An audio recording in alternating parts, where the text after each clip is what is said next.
Carolyn Ferris, born in Denver. I'm a California poster artist working with ink on paper, and I started as a painter and I made a lot of drawings, and around 1992 Timothy there took me to meet Brumbeer, and Brumbeer was one of the original digital artists, and Timothy needed help with digital images and designs for some works he was doing and publishing around, and so my Apple Classic wasn't quite cutting for the work. So Brumbeer shoved me around his studio and gave me a list of the required equipment, and about $10,000 later I became a digital artist. I found my way back to painting and drawing about 6 years ago, and finally my eventual art partner Wes Wilson, considered to be the father of the rock concert poster, insisted I learn to make ink drawings. So he showed me the way it was done, and I continue to this day to enjoy making images.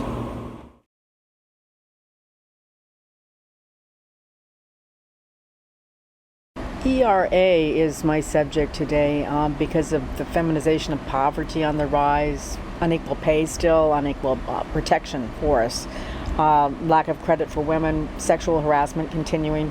We need these 24 words in the Constitution. Equality of rights under the law shall not be denied or abridged by the United States or by any state on account of sex.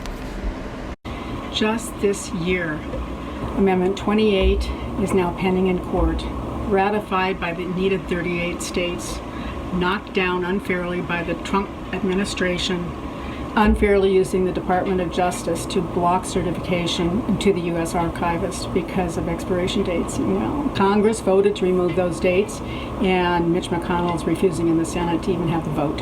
On January 30th, 2020, Mark Herring, Attorney General of Virginia, and Virginia was also the 38th state to ratify the amendment, filed suit against the U.S. Archivist.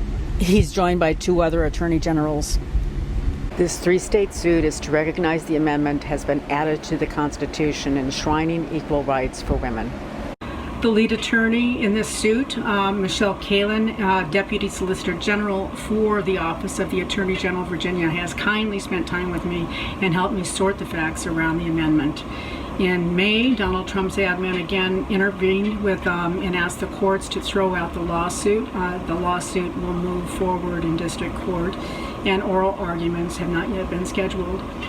Michelle also introduced me to Eileen Davis, who's an activist with voteequality.us, and she verbally downloaded more than mind-blowing stops, starts, and victories in our insulting long wait for women to be formally documented into the Constitution as equals.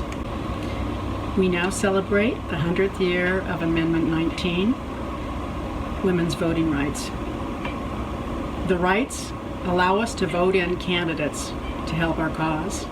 But in 1920, there was a low turnout for voting because of shaming and fear and intimidation and illiteracy and poll taxes and other reasons. So Alice Paul and her team of suffragettes moved in to ensure the rights of women by writing the draft of the Equal Rights Amendment. Voting didn't even equal out, by the way, until the 1982 election between men and women. So, in ending this reason why I'm doing this, both Amendment 19 and Amendment 28, which is pending in the court, are companion elevation amendments started by suffragettes for all women.